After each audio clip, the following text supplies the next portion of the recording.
8 তাৰিখ ৰাতিপুৱাই ঘৰৰ পৰা শদিয়া টুপচিঙা গাঁৱত বুলি ঘৰৰ পৰা ওলাই গ'লো। ৰাজীৱ শদিয়াৰ ফেমিলিক লগ কৰিম বুলি ঘৰৰ পৰা ওলাই যোৱা ভিডিঅ' আপোনালোকৰ আগত আনি দিছোঁ। মোৰ লগত আছিল মোৰ বাল্যকালৰ বন্ধু মিলন গগৈ, মোৰ লগত আছিল মোৰ ভাগিন। আমি তিনিজনে ওলাই গ'লো টুপচিঙা গাঁৱত। আপোনালোকক আজি এই ভিডিঅ'টো দিবলৈ মন কৰিছোঁ।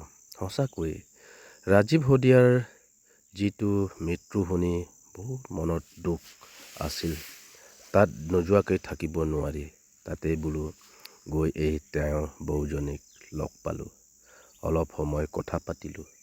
কথা পাতি কিনো ক'ম, ক'বলৈ ভাষাই নাছিল। তেওঁক ইমানে সান্তনা দিলোঁ, সদায় শক্তি হৈ থাকক। আমি দুখে সুখে আপোনাৰ লগত আছোঁ আৰু সদায় আমি প্ৰাৰ্থনা কৰিম। সম্বৰ্ধনা পত্ৰ আৰু এটা তাংচা মহিলা গামোচাৰে তাকো সম্বৰ্ধনা জনালোঁ। এই সময়খিনি ভিডিঅ' আপোনালোকক দিবলৈ চেষ্টা কৰিছোঁ। এইজনে হৈছে আমাৰ মাজত থকা ৰাজীৱ শদিয়াৰ বৌৰ দেউতা। তাৰ লগত অলপ দেৰি দুখ সুখৰ কথা পাতিলোঁ। তেওঁ আমাৰ আহা দেখি খুব ভাল পালে আৰু দুখ সুখৰ কথাবোৰ তেওঁ আমাক শ্বেয়াৰ কৰিলে। সঁচাকৈ ইমান দুখ লগা সময়।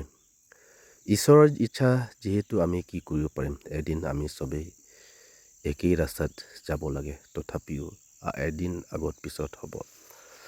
তো তাৰ লগত কথা পাতি অলপ দেৰি বহিলোঁ। তেওঁ ক'লে আমি একেলগত এটা ফটো ল'ম। ফটো আমি তেওঁৰ দেউতাৰ লগতে আমি গোটেই ফেমিলি এটা আমালোকে ফটো ল'লোঁ। তাৰ পাছতে আচৰিত লগ পালোঁ বিপিন চাউদাং, মোৰ একদম ফেভৰেট ছিংগাৰ। অসমত বহুত ছিংগাৰকে ভাল পাওঁ। তাৰ মাজতে মোৰ কাৰণে একদম স্পেচিয়েল ক'ব গ'লে বিপিন চাউদাং, মহেন্দ্ৰ হাজৰিকা, লোহিত গগৈ, তাৰ পাছতে আমাৰ এই লেট ৰাজীৱ শদিয়া। এইবোৰ গান কিন্তু খুব ভাল লাগে, সদায় শুনো। তাৰ পাছত আহিলোঁ ৰাজীৱ ভাইটিক কেণ্ডেল জ্বলাই প্ৰাৰ্থনা কৰিলোঁ। প্ৰাৰ্থনাত এইটোৱে ক'লো, ঈশ্বৰ ৰাজীৱ শদিয়া য'ত আছে ভালকৈ ৰাখিবি, সদায় তাক ভালকৈ ৰাখি দিবি। তাৰে কামনাৰে ঈশ্বৰক মই প্ৰাৰ্থনা কৰিলোঁ। সঁচাকৈ ইমান সোনকালে গুচি যোৱা বাবে মনৰ দুখবোৰ ভাষাৰে প্ৰকাশ কৰিব নোৱাৰোঁ। আজি ভাষা নাই। সেইকাৰণে নাগা ৱেলফেয়াৰ ছ'চাইটি হৈ, তাংচা কমিউনিটি হৈ, নাগা ৱেলফেয়াৰ ছ'চাইটি, আমাৰ চেণ্ট্ৰেল কমিটি সকলোৱে মোক পঠালে। মই তিনিচুকীয়া ডিষ্ট্ৰিক্টৰ ৱেলফেয়াৰ ছ'চাইটিৰ প্ৰেছিডেণ্ট হৈ তেওঁৰ ঘৰত মই পালোঁ। কাৰণ সদায় মনৰ দুখ লাগি থকা, কেতিয়া তাৰ ঘৰত গৈ তেওঁৰ ফেমিলিৰ লগত আমি অলপ কথা পাতি সান্তনা দিবলৈনো কি আছে, আমাৰ হাতত একো নাই। তথাপিও এই দুখৰ সময়ত দুখ সুখ কথাবোৰ শ্বেয়াৰ কৰিবলৈ পাই মই বহুত সুখী হৈছোঁ। এইটো ভাই, মই তাক চিনি নাপাওঁ, কিন্তু তেওঁ আহি ক'লে আপোনালোকৰ নগা সম্প্ৰদায়ৰ মানুহ খুব ভাল লাগে। তেওঁৰ কথা ক'লে খুব ভাল লাগিল। আপোন ভাল, জগত ভাল। আমি যদি ভাল থাকোঁ, গোটেই পৃথিৱীটোহে মানুহেই ভাল।